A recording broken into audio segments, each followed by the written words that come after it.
Now dynamics make everything better. No matter what you do on the guitar, dynamics have the power to level up your entire guitar playing.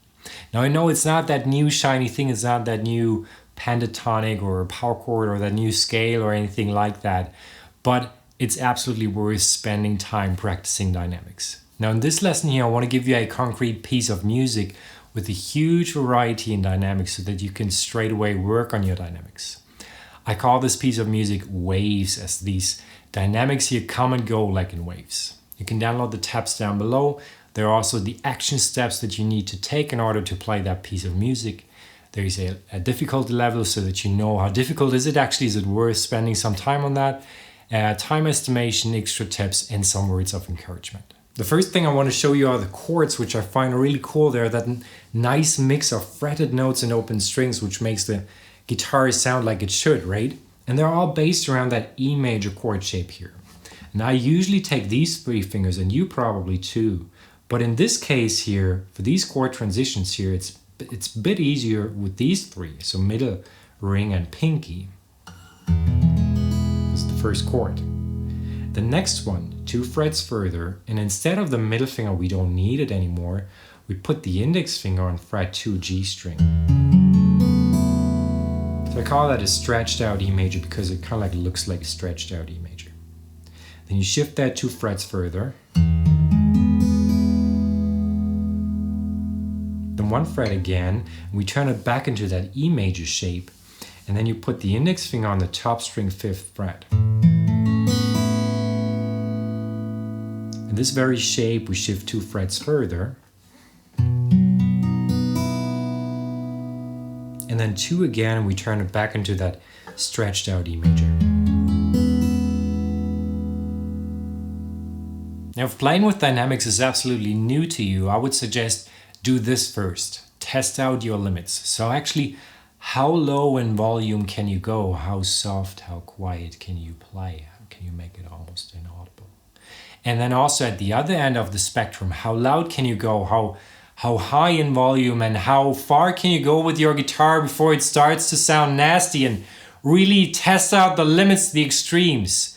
And do that with your preferred method of playing the strings. Do that with your preferred technique. So if you usually play with your thumb, then do that. If you usually play with your fingernails, then test out how far can you go with your fingernails. If you usually play with the guitar pick, then test out this, and then later you can switch to a different technique. In bars 1 and 2, I play with the outside of the thumb, with the skin of the thumb, because that gives me the ability to play as soft as I want. Whereas if I chose to play with the guitar pick, I can't go any softer than this. This is already the softest, and it's already at quite a volume, right? So I chose to play with the thumb, and with the thumb I can make the guitar disappear. So I start with the thumb and play this.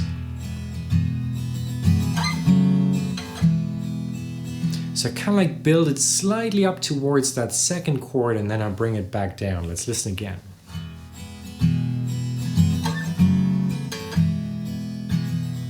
And then I want to repeat that, but already at a higher volume. So I do the same, but with fingernails here, and I form a little cross between index and thumb.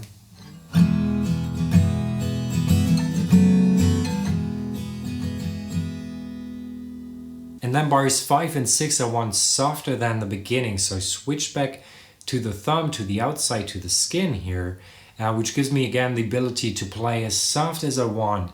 And I want that part to be interesting again, so I don't want to repeat the first section again, because that will kind of like make it a bit less interesting. So I want to make it interesting again, but still want to make it belong to the first part. So I just turn around the chords. I start with the second chord and then coming back to that E major. Have a listen.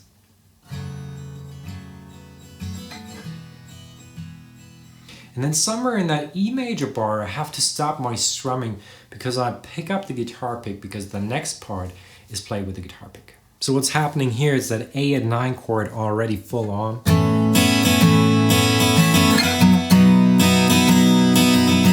I changed the strumming pattern just slightly. That B at 11 here, the first time is played staccato, so I play the chord and then instantly take the pressure off the strings. And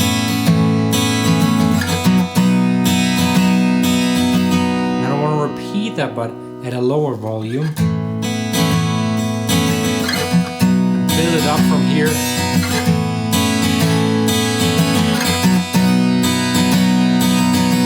And then I want to go as soft as I can with the guitar pick. And what you can do, as I mentioned, there's a certain limit with the guitar pick, but you can decrease the density. So if you play fewer strings, it'll appear softer. If you play more strings, all 6 strings, it'll appear louder. So this is what I did here.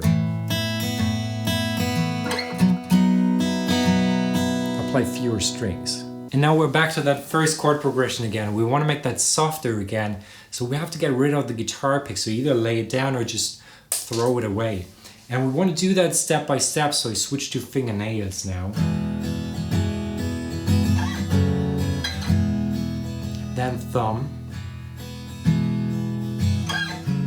This is already the ending. And then the very last chord, I want to make that a bit louder again and a bit harder, that nasal sound, so I play it close to the bridge. That's it. Your task is to put all that together, listen to the demo in the beginning again, enjoy, and I'll see you in the next lesson.